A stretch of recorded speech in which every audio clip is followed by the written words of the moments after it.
یا صرف پاس ہی ہوں گے بس مناسب سے نمبر لے کر. تو امتحان سے گھبرانا اور امتحان سے گھبراہٹ جو ہے یہ ایک قدرتی سی ایک چیز ہے، لیکن اس کا حل کیا ہے کہ وہ تمام طالب علم جو پورا سال محنت کرتے ہیں، محنت سے وقت کے ساتھ ساتھ اپنی ہر چیز کو تیار کرتے ہیں، بلکہ اس کو چھوڑ نہیں دیتے کہ جب امتحان آئے گا دیکھا جائے گا، تو پھر کیا ہے کہ وہ تو کامیاب ہو جاتے ہیں. جب جنہوں نے محنت کی ہے ان کو تو کوئی ڈر خوف نہیں ہوتا، لیکن جنہوں نے محنت نہ کی ہو تو پھر وہ کس طرح گھبراہٹ کا شکار ہوتے ہیں یا وہ چور راستے تلاش کرتے ہیں. مصنف نے انتہائی ایک سادہ سی آسان سی بات ہے کہ امتحان سے گھبرانا، اس کو انہوں نے تھوڑا سا مزاحیہ انداز دے دیا اور اپنی کہانی کی صورت میں انہوں نے بیان کر دیا کہ بھئی میں نے امتحان دیا تو کیا نتیجہ نکلا. اصل میں مصنف کا مقصد آپ کو کیا سمجھانا ہے کہ امتحان جو ہے اس کے لیے آپ کو تیاری جو ہے وہ شروع سے کرنی چاہیے، کیونکہ یہ تو قرآن بھی کہتا ہے انسان کو وہی کچھ ملتا ہے جس کے لیے وہ کوشش کرتا ہے. تو آپ جب تک کوشش نہیں کریں گے آپ کو نتیجہ جو ہے وہ نہیں ملے گا. تو مزاحیہ انداز میں وہ ہمیں یہی سمجھانا چاہ رہے ہیں کہ جو طالب علم محنت نہیں کرتے اور ہمیشہ ادھر ادھر کے دوسرے راستے اختیار کرتے ہیں، نقل کرنے کا سوچتے رہتے ہیں یا ویسے ہی دعاؤں سے پاس ہونے کی کوشش کرتے ہیں، تو بیٹا ایسا ممکن نہیں ہے. یہی بات وہ ہمیں مزاحیہ انداز میں بتانا چاہ رہے ہیں کہ پھر آخر میں ایسے طالب علموں کے ہاتھ میں صرف اور صرف شرمندگی آتی ہے. اس لیے بہتر یہی ہے کہ شروع سے ہی ایک پیغام جو سبق میں آپ کے لیے ہے وہ کیا ہے کہ شروع سے ہی محنت کیجئے تاکہ آپ کو اس طرح سے چھوٹی چھوٹی جو راستے ہیں وہ اختیار نہ کرنے پڑے اور پھر آخر میں شرمندگی سے بھی آپ بچ جائیں. کل ہم نے بیٹا اپنا سبق جب شروع کیا تھا تو ہمارا جو پہلا پیج ہے سبق کا جہاں ہم نے پڑھا تھا تو حاضری کی تکمیل میں کچھ دشواری نہ تھی. یہاں تک ہم نے پڑھ لیا. اب یہاں تک ہم نے کیا پڑھا تھا جو مصنف نے ہمیں بتایا کہ لوگ امتحان دیتے ہیں اور امتحان کے نام سے گھبراتے ہیں، لیکن ان کو ہمیشہ گھبرانے والوں پر ہنسی آتی ہے جب وہ اپنے دوستوں کو دیکھتے تھے، اپنے ہم جماعتوں یعنی اپنے کلاس فیلوز کو دیکھتے تھے جو ان کے ساتھ ہی پڑھتے تھے. تو جب وہ ان کو دیکھتے تھے کہ جیسے جیسے امتحان کے دن قریب آتے چلے جاتے وہ گھبرا جاتے، پریشان ہو جاتے، کمزور ہو جاتے، ان کے دماغ جو ہے حواس جو ہے وہ کام کرنا چھوڑ دیتے. لیکن مصنف کو ہمیشہ ان کو دیکھ کے ہنسی آتی کہ آخر ایسی کیا بات ہے، دو ہی صورتیں ہوتی ہیں فیل یا پاس، اگر اس سال نہیں تو آئندہ سال صحیح. تو اسی طرح سے انہوں نے اپنی ایک بات بتانی شروع کر دی، کہانی ایک تمثیلی انداز میں کہ بھئی میں نے لا کلاس کا امتحان دیا. تو کیسے دیا؟ ان کا جو 2 سال کا کورس تھا لا کلاس کا وہ انہوں نے کس طرح سے مکمل کیا کہ شام ہوتی تو اپنے دوستوں کے ساتھ ٹہلنے نکل جاتے، یعنی جو بھی فارغ وقت کے ان کے کام ہیں، جتنے بھی مشاغل ہیں، کوئی بھی مشغلہ ایسا نہیں تھا جس میں کبھی کوئی کمی آئی ہو. یعنی دوستوں کے ساتھ گھوم پھر رہے ہیں، سیریں کر رہے ہیں، اور کیا کرتے گزرتے گزرتے کلاس میں جھانک لیتے. جھانک لینا مطلب باہر سے سرسری سی ایک نگاہ ڈال لینا، اندر دیکھ لینا. یعنی کبھی کلاس میں بیٹھنے اور پڑھنے کی تو زحمت ہی انہوں نے گوارہ نہیں کی تھی، اور دوسرا کبھی موقع ملتا تو باہر سے دیکھ لیتے گزرتے گزرتے. جو حاضری لگایا کرتے تھے منشی صاحب، ان کو انہوں نے دوست بنا رکھا تھا تو وہ بغیر ان کے جماعت میں جائے ہی ان کی حاضری لگا دیے کرتے تھے. تو حاضری بھی مکمل تھی ان کی، جو حاضری کو لے کر ان کی کوئی شکایت ہوتی تو حاضری بھی مکمل تھی. جو استاد صاحب تھے وہ پڑھانے میں اتنے مصروف ہوتے تھے کہ انہیں اندازہ ہی نہیں ہو پاتا تھا کہ میرا کون سا اسٹوڈنٹ کلاس میں موجود نہیں ہے یا کون باہر کھڑا ہو کے کلاس کے اندر دیکھ رہا ہے.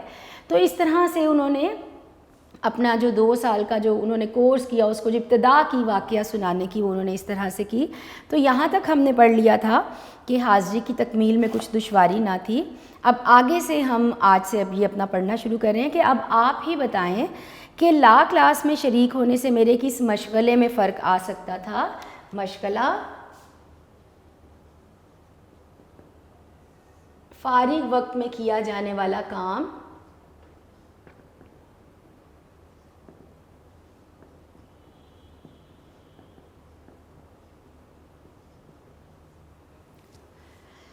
جسے آپ ہابی بھی کہتے ہیں، یعنی جو ایک تو آپ کے وہ کام ہیں جو آپ کو لازمی کرنے ہیں، اور پڑھائی ایک ایسی چیز ہے جو مشاغل میں شامل نہیں ہے. یہ تو ہماری جو اہم کام ہیں ان میں شامل ہیں، ہمیں روٹین کے ساتھ اپنے جو اہم کام کرنے ہیں. تو انہوں نے کہا کہ نہ تو میں کلاس میں بیٹھتا تھا، حاضری بھی کمپلیٹ ہو جاتی تھی، مکمل ہو جاتی تھی، استاد کو بھی پتہ نہیں چلتا تھا. تو بھلا جو کام میں فارغ وقت میں کرتا تھا، دوستوں کے ساتھ گھومنا پھرنا ٹہلنا، تو پھر بھلا میرے کس مشغلے میں فرق آ سکتا تھا. فرق آنا، کمی آ جانا. یہاں فرق آنا سے مراد کیا ہے؟ کمی آنا. کمی واقع ہونا یا کمی آنا، تو کسی بھی ان کے مشغلے میں جو ہے وہ کمی نہ آئی، سب کچھ اسی روٹین سے چلتا رہا۔ اچھا جی، والد صاحب قبلہ خوش تھے کہ بیٹے کو قانون کا شوق ہو چلا ہے۔ والد صاحب جو اس کے باپ تھے، قبلہ کا لفظ جو ہے یہ ہم احتراماً استعمال کرتے ہیں، جب ہم کسی کو عزت و احترام دیتے ہیں تو اس کے لیے ہم قبلہ کا لفظ استعمال کرتے ہیں۔ تو ماں باپ چونکہ قابل احترام ہوتے ہیں تو اس لیے قبلہ کا لفظ جو ہے وہ والد صاحب قبلہ اس نے بولا کہ جو اس کے والد تھے وہ بھی بہت خوش تھے کہ بیٹے کو قانون کا شوق ہو چلا ہے، چونکہ لا کلاس یعنی قانون کی تعلیم وہ حاصل کر رہے تھے، تو والد صاحب بڑے خوش تھے کہ جی جو میرا بیٹا ہے اس کو قانون کا شوق ہو چلا ہے۔ کسی زمانے میں بڑے بڑے وکیلوں کے کان کترے گا، کان کترنا یہ محاورہ ہے، اس کا مطلب ہوتا ہے مقابلہ کرنا یا پھر پیچھے چھوڑ دینا۔ جب آپ کسی سے مقابلہ کریں اور اس مقابلے میں آپ جیت جائیں، کسی کو پیچھے چھوڑ دیں، تو اس کے لیے کان کترنا کا لفظ جو ہے محاورتاً ہم استعمال کرتے ہیں۔ تو والد صاحب بہت خوش تھے کہ بیٹا روزانہ کالج جاتا ہے اور سیکھ رہا ہے، پڑھتا ہے، بڑی محنت کرتا ہے، تو ایک وقت ایسا آئے گا کہ بہت بڑا وکیل بنے گا اور بڑے بڑے وکیلوں کو پیچھے چھوڑ دے گا، بڑے بڑے وکیلوں کا مقابلہ کرے گا اور ان کو پیچھے چھوڑ دے گا۔ ہم بھی بے فکر تھے کہ چلو 2 برس تک تو کوئی محنت کے لیے کہہ ہی نہیں سکتا، چونکہ 2 سال کا کورس تھا تو وہ بھی بے فکر تھا کہ اب 2 سال تک والد صاحب بار بار نہیں کہیں گے کہ پڑھو یا کیوں نہیں پڑھ رہے یا کیا پڑھ رہے ہو۔ بعد میں دیکھیے کون جیتا ہے اور کون مرتا ہے، کون جیتا ہے کون مرتا ہے، دیکھیے کیا نتیجہ نکلتا ہے۔ یعنی ابھی تو وہ بس وقت گزار رہا ہے، بعد میں دیکھا جائے گا، بعد میں کب، جب امتحان ہوگا یا جب نتیجہ آئے گا تو پھر بعد میں دیکھا جائے گا کہ کیا ہوگا۔ لیکن زمانہ آنکھ بند کیے گزر جاتا ہے، آنکھ بند کرنا، پلک جھپکتے گزر جانا، یہ بھی ہم محاورتاً استعمال کرتے ہیں۔ آنکھ بند کیے مراد ہے جلدی سے، تیزی سے۔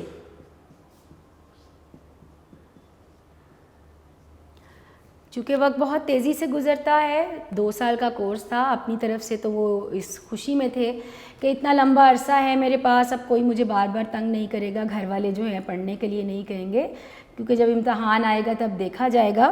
لیکن چونکہ وقت ٹھہرتا نہیں، یہ قدرت کا قانون ہے، وقت تو تیزی سے گزرتا رہتا ہے، تو اسی طرح زمانہ آنکھ بند کیے گزر جاتا ہے، وقت بہت تیزی سے گزر گیا اور 2 سال ایسے گزر گئے جیسے ہوا مطلب ہوا بڑی تیزی سے چلتی ہے، آپ کے پاس سے گزرتی ہے، آپ کو محسوس ہوتی ہے، لیکن چونکہ بہت تیزی سے چلتی ہے تو یہاں تیزی کے لفظوں میں اس کو انہوں نے مراد لیا ہے یا مثال دیا ہے کہ جیسے ہوا بہت تیز چلتی ہے، اس طرح یہ 2 سال کا زمانہ بھی بہت تیزی سے گزر گیا۔ اچھا جی، لا کلاس کا صداقت نامہ بھی مل گیا۔ صداقت نامہ، صداقت کسے کہتے ہیں؟ سچائی کو۔ تو صداقت نامہ لفظی مطلب تو ہو گیا کہ جس پر سب کچھ سچ سچ لکھا ہو، لیکن یہاں پر مراد کیا ہے مصنف کی؟ آپ کو جو پیپروں کے لیے ڈیٹ شیٹ دی جاتی ہے، جب پیپر شروع ہونے سے پہلے آپ کی ڈیٹ شیٹ آتی ہے جس میں پورا شیڈول ہوتا ہے، کس تاریخ کو آپ کا کون سا پیپر ہے، وقت کیا ہوگا، کہاں ہوگا، تو یہ چیز ڈیٹ شیٹ کہلاتی ہے۔ تو اس کے لیے یہاں پر انہوں نے صداقت نامہ کا لفظ استعمال کیا۔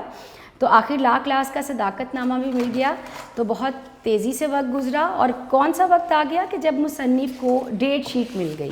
اب جب ڈیٹ شیٹ مصنف کو مل گئی یعنی کیا پتہ چل گیا کہ امتحان جو ہیں وہ قریب آ گئے اور امتحان ہونے والے ہیں اور ان کو ڈیٹ شیٹ مل گئی ہے۔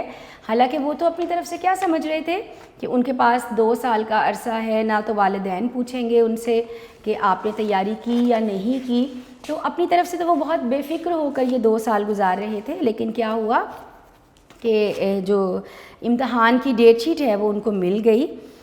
اب کیا تھا، والدین وکالت کی امتحان وکالت کی تیاری کے لیے سر ہو گئے۔ سر ہو جانا، پیچھے لگ جانا، زور دینا، اصرار کرنا، بار بار کہنا، پیچھے لگ جانا، ہم اس کے لیے کوئی بھی جو لفظ ہے وہ استعمال کر سکتے ہیں۔ تو لیکن والدین جیسے ہی ڈیٹ شیٹ آئی تو اس کے والدین جو ہیں وہ اس کے پیچھے لگ گئے کہ اب وہ اس کو امتحان کی تیاری شروع کرنی چاہیے۔ مگر میں بھی ایک ذات شریف ہوں۔ ذات شریف مطلب لفظی مطلب تو ہے ایک شریف ذات، ایک شریف انسان، لیکن طنزاً انہوں نے یہاں پہ کہا کہ میں بھی کوئی عام کوئی بچہ نہیں تھا یا کوئی عام لڑکا نہیں تھا۔ ایک بڑھیا اور بوڑھے کو دھوکہ دینا کیا بڑی بات ہے. تو یہ بھی مزاحیہ انداز میں اپنے والدین کے لیے کہا ہے انہوں نے کہ 2 سال سے میں ان کو چونکہ دھوکہ ہی دیتا آ رہا تھا, گھر سے تو کالج کے لیے نکلتا لیکن دوستوں کے ساتھ گھومتا پھرتا رہتا, تو اب پھر دوبارہ سے ان کو دھوکہ دینا میرے لیے کون سی بڑی بات تھی. میں نے تقاضا کیا کہ علیحدہ کمرہ مل جائے تو محنت کروں. سب سے پہلا کیا بہانہ انہوں نے نکالا کہ ان کو معلوم تھا کہ گھر میں اتنے زیادہ کمرے موجود نہیں ہیں, سب کے پاس جو کمرے ہیں تو اس میں سے علیحدہ کمرہ ملنا ان کو مشکل ہوگا. تو انہوں نے سب سے پہلا بہانہ کیا کیا, تقاضا کرنا, مانگنا کسی سے. تو انہوں نے سب سے پہلے کیا کہا کہ مجھے ایک علیحدہ کمرہ چاہیے جہاں میں بیٹھ کر امتحان کی تیاری کروں. بال بچوں کی گڑبڑ میں مجھ سے کچھ نہیں ہو سکتا, جو اور بہن بھائی ہیں یا بچے ہیں گھر میں تو ان کے شور کی وجہ سے میں کچھ پڑھ نہیں سکتا, کچھ کر نہیں سکتا. چند روز اسی ہیلے سے ٹال دیے. ہیلے سے ٹالنا, بہانے سے گزار دینا. ہیلا کہتے ہیں بہانہ اور ٹال دینا مطلب گزار دینا. تو چند روز تو اسی بہانے سے وہ گزارتا گیا کہ مجھے الگ کمرہ چاہیے, جب تک مجھے الگ کمرہ نہیں ملے گا میں تیاری نہیں کروں گا. تو چند روز تو اسی طرح گزر گئے. لیکن تابکے فارسی زبان کا لفظ ہے, آخر کب تک. اگر ہم ان 3 لفظوں کو الگ الگ لکھنے کی بجائے اکٹھا بولنا چاہیں, آخر کب تک, تو تابکے کا لفظ استعمال کیا جاتا ہے. لیکن تابکے آخر کب تک. بڑی بی نے اپنے سونے کا کمرہ خالی کر دیا. جو والدہ ہیں انہوں نے جس کمرے میں وہ ان کا اپنا کمرہ تھا وہ انہوں نے خالی کر دیا. تو اب میں دوسری چال چلا. ایک چال تو ناکام ہو گئی, وہ تو یہی سمجھ رہے تھے کہ ممکن نہیں ہے کہ انہیں ایک الگ کمرہ ملے گا. لیکن جب والدہ نے اپنا کمرہ خالی کر دیا تو دوسری کیا چال چلے کہ دروازوں میں شیشے تھے. بعض دفعہ جو دروازے ہوتے ہیں ان میں, اور پرانے دور میں خاص طور پر یہ رواج ہوتا تھا جب گھروں کی تعمیر کی جاتی تھی, جو دروازے بنائے جاتے تھے تو کمروں میں ایک تو کھڑکیاں بہت زیادہ رکھی جاتی تھیں ہوا آنے کے لیے, روشنی آنے کے لیے, اور دوسرا دروازوں میں ایک شیشہ لگایا جاتا تھا جس سے آپ دیکھ سکتے ہیں, اندر باہر دیکھ سکتے ہیں. ٹرانسپیرنٹ جو ایک شیشہ ہے وہ لگایا جاتا تھا. تو جو کمرہ ان کو ملا اس کے دروازوں پر بھی شیشے لگے ہوئے تھے, تو ان پر کاغذ چپکا دیا. کاغذ لے کر چپکا دیا مطلب کہ کوئی باہر سے اندر کی طرف دیکھ نہ سکے کہ وہ پڑھ رہے ہیں یا نہیں پڑھ رہے. لیمپ روشن کر کے آرام سے 7 بجے سے سو جاتا اور صبح 9 بجے اٹھتا. تو بجائے پڑھنے کے جیسے ہی شام کے 7 بجتے یہ سو جاتے اور پھر صبح 9 بجے اٹھتے. اب یہ بھی آپ کو MCQ میں پوچھا جا سکتا ہے کہ مصنف رات کو کتنے بجے سوتے تھے؟ 7 بجے سو جاتے اور صبح کتنے بجے اٹھتے؟ صبح 9 بجے اٹھا کرتے تھے. تو یہ بھی یاد رکھیے گا. تو لیمپ روشن کرتا, لیمپ جلا لیتا. اب لیمپ جلانے کا مطلب کیا ہے کہ پڑھ رہا ہے. ظاہری بات ہے رات کو اندھیرا ہو جاتا ہے, پہلے روشنی کا اگر اتنا انتظام نہیں تھا تو یہ اپنا لیمپ جلاتا اور سو جاتا. بجائے اس کے کہ پڑھے, روشن اس لیے رکھتا کہ گھر والوں کو لگے باہر ہلکی ہلکی روشنی اگر جائے کہ میں پڑھ رہا ہوں, اور یہ آرام سے سو جاتا اور صبح 9 بجے اٹھتا. اگر کسی نے آواز دی اور اگر کوئی باہر سے آواز دیتا اور آنکھ کھل گئی اور آواز سن لی اتفاق سے اور آنکھ کھل گئی تو ڈانٹ دیا کہ خوامخواہ میری پڑھائی میں خلل ڈالا جاتا ہے. خلل ڈالنا, خلل کا لفظی مطلب ہوتا ہے رکاوٹ بننا.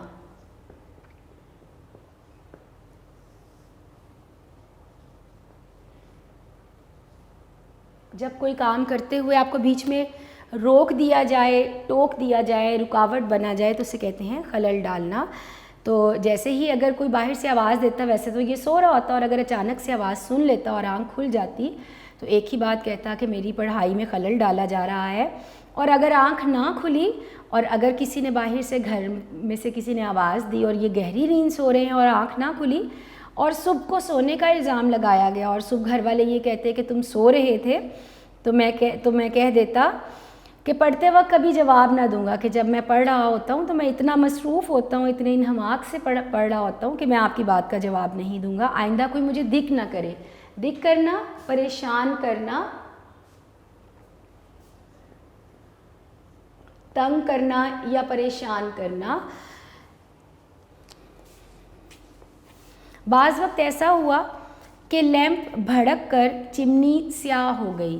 اچھا بیٹا, پرانے دور میں جب لالٹین یا لیمپ ہم جس کو بولتے تھے نیچے ایک لوہے کا حصہ بنا ہوتا تھا جس میں مٹی کا تیل ڈالا جاتا تھا، اس کے اوپر شیشے کا ایک حصہ بنا ہوتا تھا، وہ حصہ چمنی کہلاتا تھا۔ وہ شیشے کا حصہ جہاں سے روشنی باہر آ سکے اس کو چمنی کہا جاتا تھا۔ ویسے اس کا جو لفظی جو مطلب ہے وہ ہوتا ہے چمنی کا،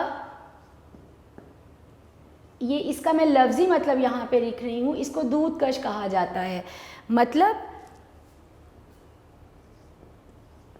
فانوس جو چمنی جو لیمپ کے اوپر لگاتے ہیں۔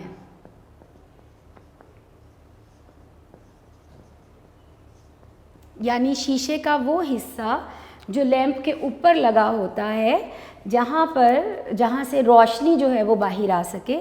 جب ظاہری بات ہے جلتا رہے گا، پوری رات جلتا رہے گا، چونکہ مٹی کا تیل عموماً اس میں ڈالا جاتا تھا نیچے والے حصے میں، تو اس کے جلنے سے جو دھواں ہے وہ سیاہ رنگ کا نکلتا ہے، اور اگر وہ زیادہ دیر تک چلتا رہے گا، جو لیمپ ہے جلتا رہے گا زیادہ دیر تک، تو چمنی اتنی ہی سیاہ ہو جائے گی دھوئیں سے۔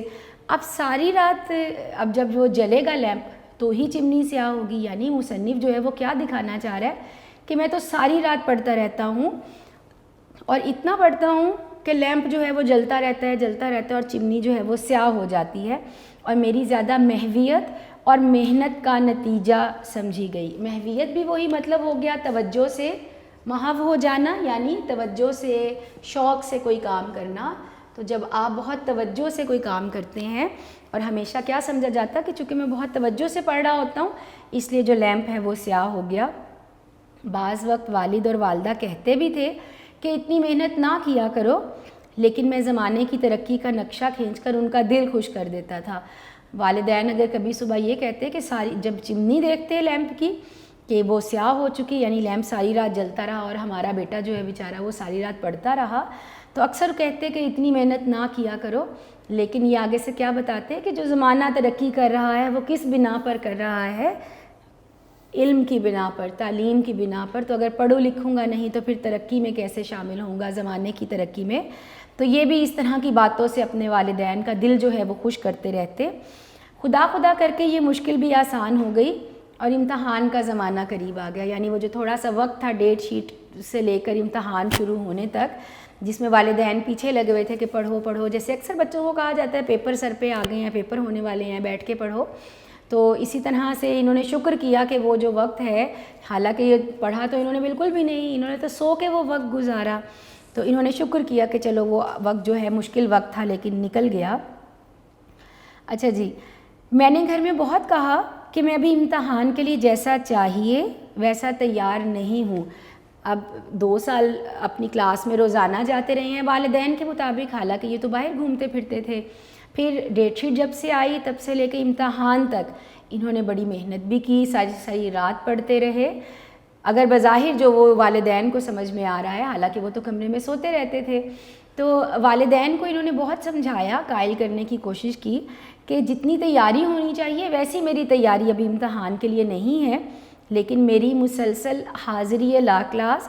لیکن چونکہ یہ روزانہ اپنی لا کلاس میں بھی جاتے تھے، پڑھنے کے لیے کالج بھی جاتے تھے، اور شبانہ روز کی محنت نے ان کے دلوں پر سکہ بٹھا رکھا تھا۔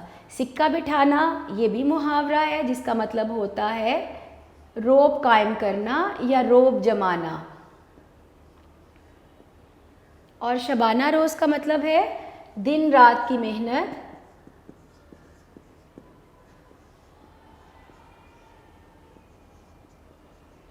جب آپ مسلسل محنت اور کوشش کرتے رہتے ہیں تو وہ کہلاتا ہے شبانہ روز کی محنت۔ تو والدین کے مطابق تو یہ کالج بھی جاتے تھے، اپنی تعلیم بھی حاصل کر رہے تھے، روزانہ کلاس میں پڑھنے کے لیے جاتے تھے۔ پھر جب سے ڈیٹ شیٹ آئی تب سے لے کے اب تک دن رات محنت کیے چلے جا رہے تھے، تو انہوں نے ان کے دلوں پر کافی رعب جما رکھا تھا، یعنی والدین کو یہ یقین ہو گیا تھا کہ جو ان کا بیٹا ہے بڑی محنت کر رہا ہے۔ وہ کب ماننے والے تھے، لہٰذا وہ نہیں مانے کہ یہ امتحان نہ دیں اس سال۔ پھر بھی احتیاطاً اپنے بچاؤ کے لیے ان سے کہہ دیا، لیکن خود کو بچانے کے لیے احتیاط کے طور پر پھر بھی ان سے کہہ دیا کہ اگر میں فیل ہو جاؤں تو اس کی ذمہ داری مجھ پر نہ ہوگی، کہ اگر کسی نہ کسی وجہ سے میں فیل ہو گیا تو میں اس کا ذمہ دار نہیں ہوں گا، کیونکہ ابھی میری ویسی تیاری نہیں ہے جیسی تیاری ہونی چاہیے۔ کیونکہ میں اپنے آپ کو امتحان کے قابل نہیں پاتا، کیونکہ جس طرح سے تیاری ہونی چاہیے تھی، جس طرح سے کہ امتحان کے قابل ہوتا ہے کوئی طالب علم جب وہ مکمل تیاری کر لیتا ہے اور اب وہ تیار ہے امتحان کے لیے، تو ابھی میری ویسی تیاری نہیں ہے۔ لیکن والد صاحب مسکرا کر بولے، جب والد نے یہ سنا تو آگے سے وہ کیا بولے کہ امتحان سے کیوں ڈرے جاتے ہو، جب محنت کی ہے تو شریک بھی ہو جاؤ۔ شریک ہونا مطلب شامل ہو جانا، کہ آخر تم امتحان سے کیوں ڈر رہے ہو، کیوں گھبرا رہے ہو، اگر تم نے اتنی محنت کی ہے تو پھر تم شامل بھی ہو جاؤ، یعنی امتحان دو۔ کامیابی اور ناکامیابی تو خدا کے ہاتھ میں ہے، ویسے تو بے شک سب کچھ خدا کے ہاتھ میں ہے، کامیابی بھی ناکامیابی بھی اس کی اللہ کی مرضی کے بغیر تو ہم کچھ نہیں کر سکتے، لیکن اللہ ہی کہتا ہے کہ انسان کو وہی کچھ ملتا ہے جس کے لیے وہ محنت کرتا ہے، جتنی وہ محنت کرتا ہے، تو اللہ تعالیٰ ان کے لیے وسیلہ بناتا ہے جو خود پہلے ہیلا کرتے ہیں، یعنی آپ خود کوشش کریں، اللہ ان کی مدد کرتا ہے جو اپنی مدد آپ کرتے ہیں۔ آپ خود کوشش کرتے ہیں، پھر آپ دعا کرتے ہیں تو اللہ کی مدد بھی ساتھ میں شامل ہو جاتی ہے آپ کی کوشش کے، تو نتیجہ بہت بہتر ہو جاتا ہے۔ لیکن اگر آپ خود کوشش نہ کریں، ہاتھ پہ ہاتھ رکھ کے بیٹھ جائیں اور کہیں کہ اللہ ہماری مدد کرے گا، تو بے شک اللہ ہی کے اختیار میں سب کچھ ہے، لیکن اس سے بھی پہلے اللہ نے ہی حکم دیا کہ آپ کوشش کریں، آپ ہمت کریں، تو ساتھ میں اللہ کی مدد شامل ہوگی۔ تو یہاں پر والد نے کہہ دیا کہ تم ڈرتے کیوں ہو، اتنی محنت کی ہے، کالج جاتے رہے ہو، ساری ساری رات پڑھتے رہے ہو، تو پھر ڈرو نہیں، بلکہ امتحان دو، اب تم کامیاب ہوتے ہو یا نہیں ہوتے ہو یہ تو خدا کے ہاتھ میں ہے۔ مرد باید کے ہراساں نشود، یہ آگے فارسی زبان کا آپ سمجھ لیں ایک مصرع ہے، یعنی مرد وہ ہے جو کسی چیز سے نہ ڈرے۔ مرد کا لفظی معنی طاقتور اور بہادر کے معنوں میں آتا ہے، جو طاقتور ہوتا ہے، جو باہمت ہوتا ہے، تو انہوں نے یہی کہا کہ باہمت اور طاقتور وہ ہوتے ہیں جو ڈرتے نہیں ہیں، تو تم بھی مت ڈرو امتحان سے اور امتحان کے لیے تیار ہو جاؤ، اب اتنی محنت کی ہے تو امتحان بھی دو۔ میں نے بھی تقدیر اور تدبیر پر ایک چھوٹا سا لیکچر دے کر ثابت کر دیا کہ تدبیر کوئی چیز نہیں ہوتی، تقدیر سے ہی تمام دنیا کے کام چلتے ہیں۔ اچھا بیٹا، تقدیر کیا ہے؟ آپ کی قسمت، آپ کا نصیب، جو بھی ہماری قسمت ہے، جو کہا جاتا ہے کہ دنیا میں ہمارے ساتھ جتنے بھی معاملات ہوتے ہیں اللہ تعالیٰ پہلے سے ان کو لوح محفوظ میں لکھ کے رکھ دیتا ہے کہ ہمارے ساتھ کون کون سے اہم معاملات جو ہے ہماری زندگی کو لے کر اس دنیا میں ہمارے ساتھ طے پائیں گے، تو وہ پہلے سے طے شدہ ہیں، طے کردہ ہیں۔ تو تقدیر یعنی جو ہمارے ساتھ ہونا ہے، جس کو ہم ٹال نہیں سکتے، جس کو ہم بدل نہیں سکتے، یہ ایک سمجھ لیں کہ ایک اگر ہم اس کو ایک لفظ کا مطلب سمجھنا چاہیں تو اس کا یہ مطلب بنتا ہے۔ تدبیر کا لفظی مطلب ہوتا ہے عقل اور ذہانت سے مسئلے کا حل نکالنا۔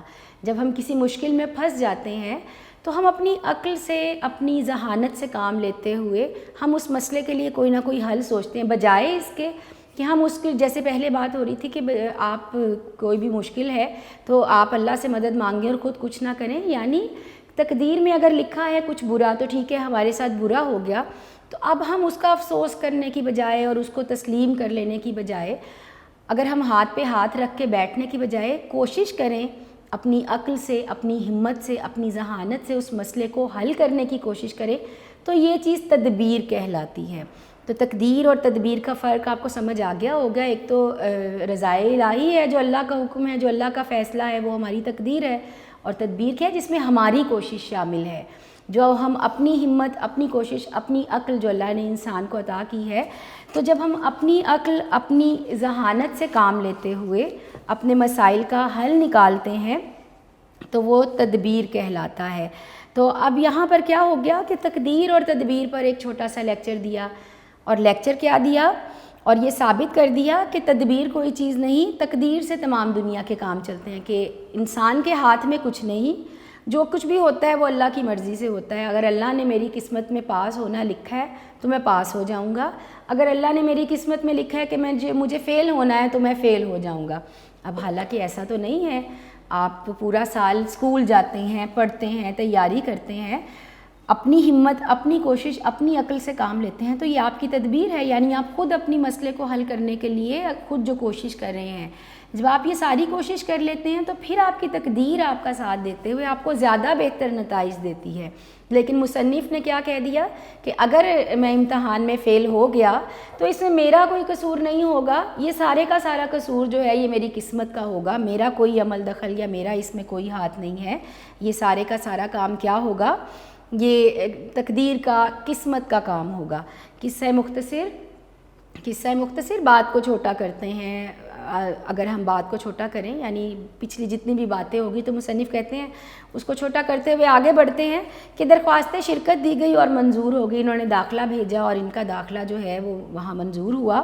اور ایک دن وہ آیا کہ ہم مقام امتحان پر پہنچ ہی گئے. اچھا جی, ہم مقام امتحان پر پہنچ گئے, جہاں پر پیپر ہونے تھے وہاں پر یہ پہنچ گئے. ہال ٹکٹ, یہاں پر چونکہ ہم ایک مزاحیہ انداز کا طنزی اور مزاحیہ انداز میں مصنف نے مختلف چیزوں کو بیان کیا ہے, تو بیٹا ہال ٹکٹ کیا ہے؟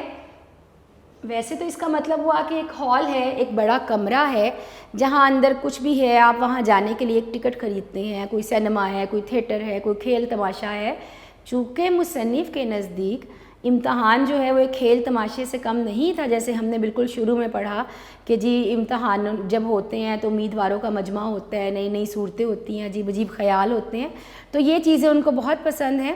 تو ان کے نزدیک چونکہ یہ کھیل تماشے ہی کی صورت تھی, اس لیے انہوں نے اس کو طنزاً جو ہے ہال ٹکٹ کا نام دیا. یعنی اس کا مطلب کیا ہو گیا, آپ کی رول نمبر سلپ, ایک رول نمبر سلپ جو آپ کو دی جاتی ہے جسے لے کر آپ امتحان گاہ کے اندر جاتے ہیں, جس پہ آپ کا رول نمبر لکھا ہوتا ہے, آپ کا سینٹر لکھا ہوتا ہے کہ آپ کو اس جگہ جا کے اس کرسی پہ بیٹھنا ہے, اس نمبر پہ بیٹھنا ہے. تو وہ جو رول نمبر سلپ ہے اس کو انہوں نے مزاحیہ انداز میں یہاں پر ہال ٹکٹ کا نام دیا ہے. تو ابھی تک یہ جتنا بھی ہم نے پڑھ لیا بیٹا, ابھی ہمارے لیکچر کا جو وقت ہے وہ ختم ہو رہا ہے. تو ابھی جتنا ہم نے پڑھا مجھے امید ہے آپ کو سمجھ میں آ گیا ہوگا. مشکل الفاظ کے معنی بھی میں نے کوشش کی کہ آپ کو اچھی طرح سے سمجھا سکوں, اور جتنا مجھ سے ہوا میں نے یہاں پر آپ کو لکھ بھی دیا. آپ کے پاس جو یونیک نوٹس ہیں, میں بار بار کہتی ہوں, آپ کی بہت اچھی رہنمائی کے لیے بہت بہترین نوٹس بنا کے آپ کو دیے گئے ہیں. آپ ان سے بھی مدد لیا کریں, اپنی کتاب کو بار بار چیزوں کو دیکھیں, پڑھیں.